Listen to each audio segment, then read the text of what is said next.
وہ صرف جو اسم کی ذاتی حالت میں ہمیشہ موجود ہو، جیسے تیز دھوپ میں گرمی ہوتی ہے. اب سب کو پتہ ہے کہ جب دھوپ تیز ہوگی تو کیا ہوگا؟ گرمی ہوگی.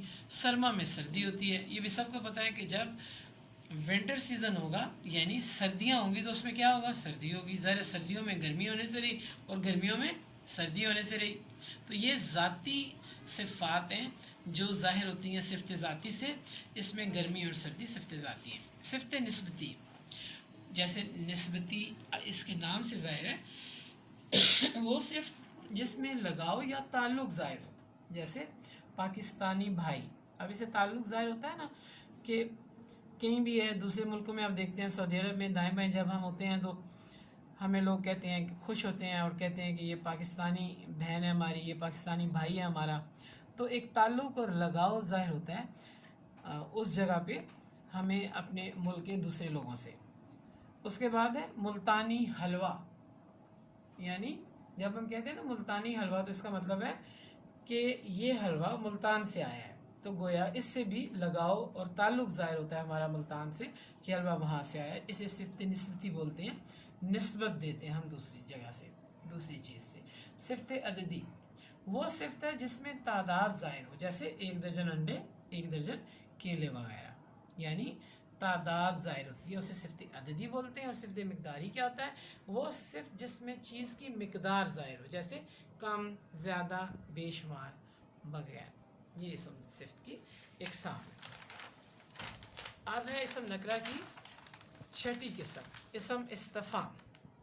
وہ اسم ہے جو سوال کرنے یا پوچھنے کے موقع پر بولا جائے، جیسے کس نے، کہاں، کیسے، کب، کتنی، کس نے کہا تھا وغیرہ. تو جو ہم پوچھ گچھ کرتے ہیں، جو ہم سوال کرتے ہیں اسے بولتے ہیں اسم استفہام. کوئی بھی ہم معلومات لیتے ہیں، ٹھیک ہے. اسم فاعل 7ویں قسم ہے اسم نکرہ کی. اسم فاعل یعنی وہ اسم جو مصدر سے بنا ہو اور کام کرنے والے کو ظاہر کرے. فاعل جو ہے کام کرنے والے کو کہتے ہیں. ایزی وے میں آپ یاد رکھیں کہ کام کرنے والے کو فاعل کہتے ہیں. جیسے لکھنا سے لکھنے والا، پڑھنا سے پڑھنے والا، ٹھیک ہے. لکھنے والا بھی فاعل ہے اور پڑھنے والا بھی فاعل ہے. اقسام، اسم فاعل کی اقسام 2 اقسام ہیں. اسم فاعل قیاسی، اسم فاعل سماعی. قیاسی کیا ہے؟ وہ اسم فاعل جو خاص قاعدے سے بنا ہو. اور سماعی کیا ہے؟ وہ اسم فاعل جو خاص قاعدے سے نہ بنا ہو. اب خاص قاعدے سے کیا بنا ہوا ہے؟ جیسے مانگنے والا، پڑھنے والا وغیرہ. اور خاص قاعدے سے نہیں جو بنا ہوا وہ کیا ہے؟ چرواہا، مالدار، کھلاڑی وغیرہ. ٹھیک ہے. اسم مفعول ایسا اسم جو اس فرد یا چیز کو ظاہر کرے جس پر کام کیا گیا ہو اور مصدر سے بنے، جیسے پڑھا ہوا، جلی ہوئی، لکھا ہوا، کہا ہوا وغیرہ. ٹھیک ہے. کیا ہے؟ کس کو ظاہر کرتا ہے؟ جس پر کام کیا گیا ہو. اور کس سے بنا ہوتا ہے؟ مصدر سے بنا ہوتا ہے.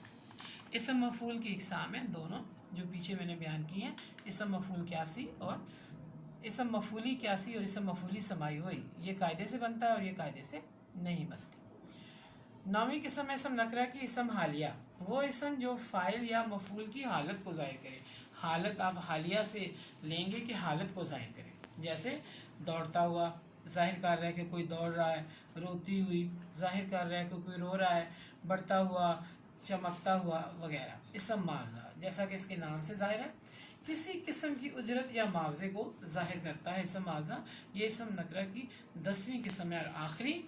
تو کیا کیا ہو سکتا ہے؟ بہت کچھ ہو سکتا ہے. کوئی بھی جو ہم اجرت دیتے ہیں، معاوضہ دیتے ہیں، دھلوائی، پسائی، رنگوائی اور سلائی وغیرہ، اور اس کے علاوہ بھی ڈھیروں چیزیں ہو سکتی ہیں. جب ہم کسی کام کرنے کے عوض دوسرے کو پیسے دیتے ہیں یا کوئی چیز دیتے ہیں تو اسے بولتے ہیں اسم معاوضہ. اور یوں اسم نکرہ کی 10 اقسام مکمل ہوتی ہیں. بار بار ویڈیو دیکھیے گا، بار بار سمجھیے گا، اور ایک وقت ایسا آئے گا کہ انشاءاللہ تعالیٰ آپ گرامر سیکھ جائیں گے. Thank you so much. Best of luck. اللہ حافظ.